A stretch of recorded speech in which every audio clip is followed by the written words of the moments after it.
I need to tell you something that I don't say lightly. As a doctor and as a son, there are 3 sleep medications I would never let my parents take after the age of 60. Not in any dose, not for any reason. And if you or someone you love is reaching for a sleeping pill tonight, I need you to stay with me for the next 17 minutes. Because what I'm about to share could be the difference between waking up safely tomorrow morning and ending up in a hospital bed. The third one on this list is the one that terrifies me the most, and it's the one your doctor is least likely to warn you about. I'm Dr. Richard James. After more than 3 decades of clinical experience in senior health, I can tell you that what happens to your body after 60 changes the entire conversation about sleep medication. And most doctors never sit down and explain why. Here is the reality. After 60, your kidneys filter more slowly. Your liver processes drugs at a fraction of the speed it once did. The ratio of fat to muscle in your body shifts. And because many sedatives are stored in fat tissue, they linger longer than they used to. And the muscle mass that once kept you steady on your feet has been quietly declining for years. That sleeping pill that worked fine at 50 is a completely different chemical event inside your body at 70. The sedation doesn't just help you fall asleep. It lingers into the next morning. It impairs your balance. It slows your reflexes. And the consequences are not theoretical. They are filling hospital beds right now. Every single year, about 14 million Americans over 65 fall at least once. That's according to CDC data. Roughly 1 million of those falls lead to hospitalization. Nearly 319,000 older adults are hospitalized specifically for hip fractures each year. And a staggering number of those falls happen at night, within hours of taking a sedating medication. We're not talking about rare side effects written in tiny print on a label nobody reads. We're talking about broken hips, traumatic brain injuries, and the beginning of the end of independence. How many of those falls could have been prevented if someone had simply reviewed the medication list? A study published in Frontiers in Medicine in February 2026 analyzed Medicare prescribing data for benzodiazepines across millions of older adults from 2017 to 2023 and found that these drugs are still being prescribed at alarming rates to the very population most vulnerable to their effects.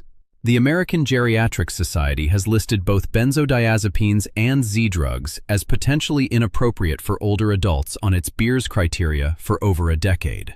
And yet, according to federal health data from 2023, approximately 5.7 million Americans aged 65 or older, that's roughly 1 in 10, were still using benzodiazepines.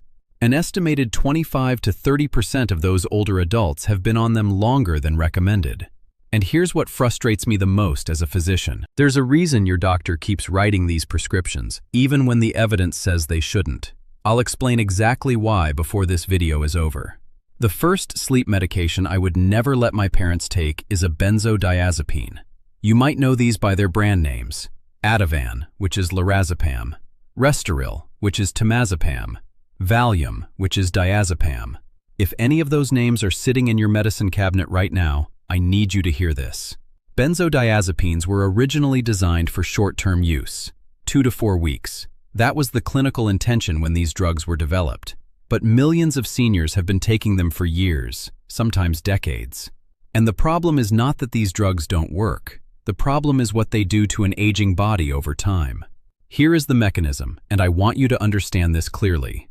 Benzodiazepines work by enhancing a brain chemical called GABA. Think of GABA as your brain's braking system. These drugs press hard on the brakes, slowing brain activity, reducing anxiety, promoting sleep. But in a younger brain, that braking system resets relatively quickly. After 60, it doesn't. The drug stays active far longer because your body clears it more slowly. The half-life, which is the time it takes for your body to eliminate half the dose, can double or even triple in an older adult. What does that mean practically? It means the sedation you felt at bedtime is still circulating in your bloodstream at 2 a.m. when you stand up to use the bathroom. Your legs don't respond the way they should. Your reaction time is gone. Your brain is still partially sedated, but you feel awake enough to walk. That mismatch between what you perceive and what your body can actually do, that is when the fall happens. I had a patient, 72 years old, active, sharp, lived independently. She'd been taking lorazepam for 3 years, prescribed by a well-meaning physician for anxiety-related insomnia. One night, she got up to use the bathroom. Her legs buckled before she reached the hallway. Hip fracture, surgery, 6 weeks in a rehabilitation facility. She never moved back home. Her daughter told me she'd been taking that pill every night like clockwork, never questioning it because a doctor had prescribed it. That story is not rare. It is predictable. And it is happening in homes across this country every single night. So why is nobody stopping it? Now, most people hear benzodiazepines and think, okay, those are the older drugs. My doctor switched me to something newer and safer. And that's exactly where the next medication on this list becomes dangerous. Because the word newer does not mean safer. Here's where the story takes a turn that should concern every single person watching. When benzodiazepines started getting their bad reputation, doctors began switching patients to a newer class of sleep drugs called Z drugs. Ambien, which is Zolpidem, Lunesta, which is Azopiclone, Sonata, which is Zaloplan. The marketing pitch was simple. Same sleep, fewer risks, no addiction. That pitch was compelling, and it was misleading. The clinical reality after 60 tells a very different story. Z drugs bind to a subset of the same GABA receptors as the benzodiazepines we just discussed. In plain language, they press the same brain button. The selectivity that was supposed to make them safer erodes with age as receptor sensitivity changes.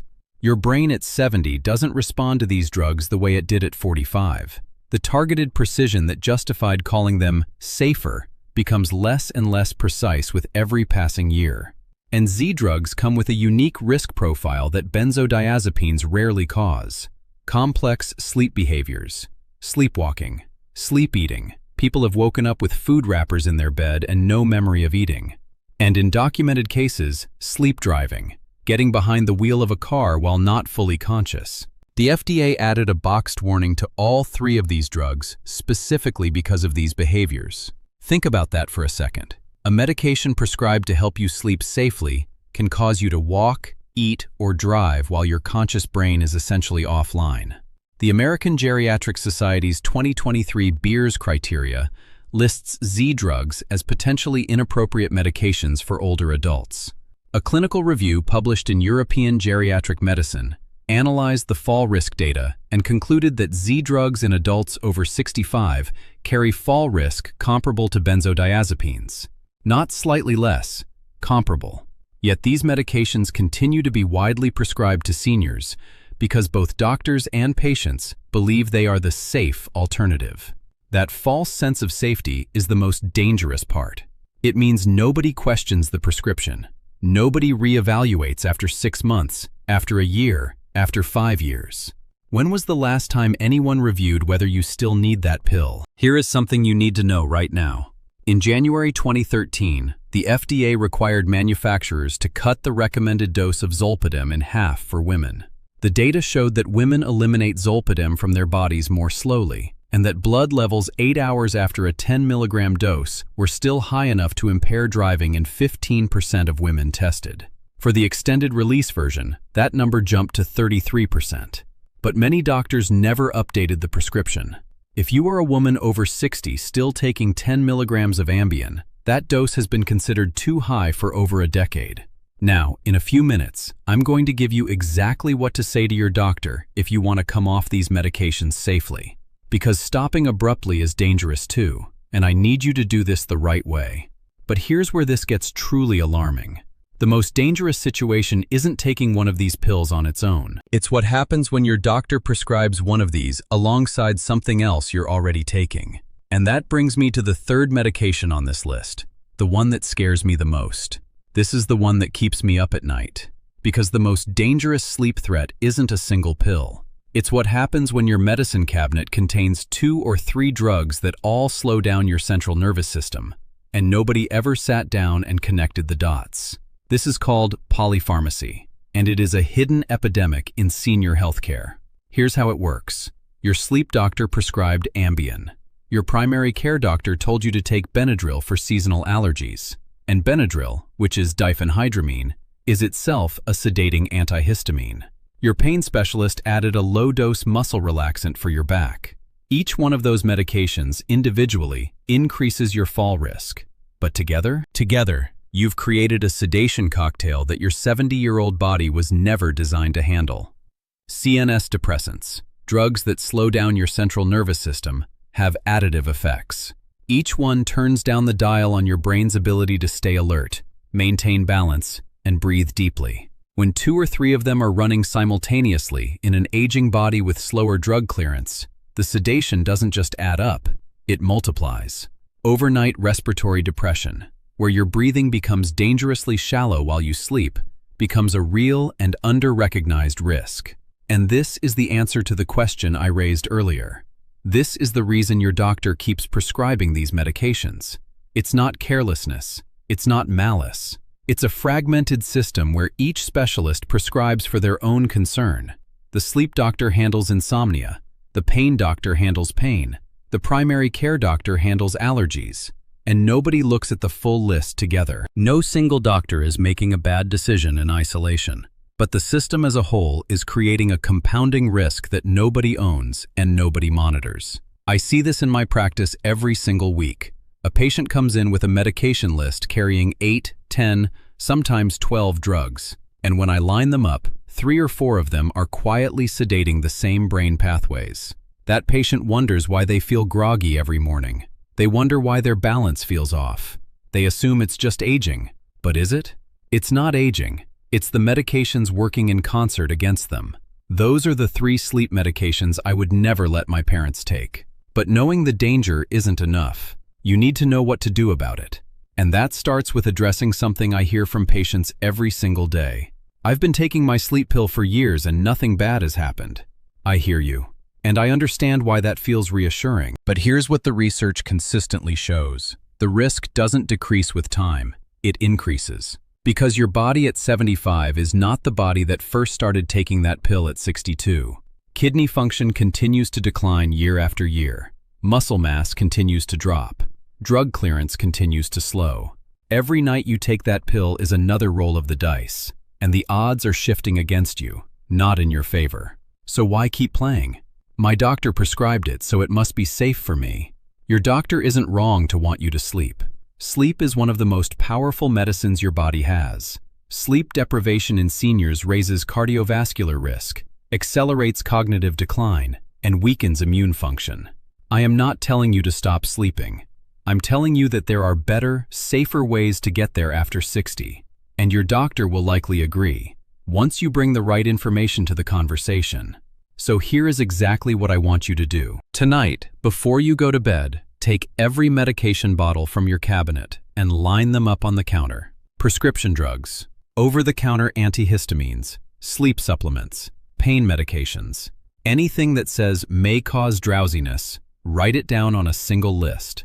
Include the dose and how long you've been taking it. That list is your starting point. This week, bring that list to your doctor or your pharmacist and ask this one question. Are any of these medications interacting to increase my fall risk? That single question could change everything.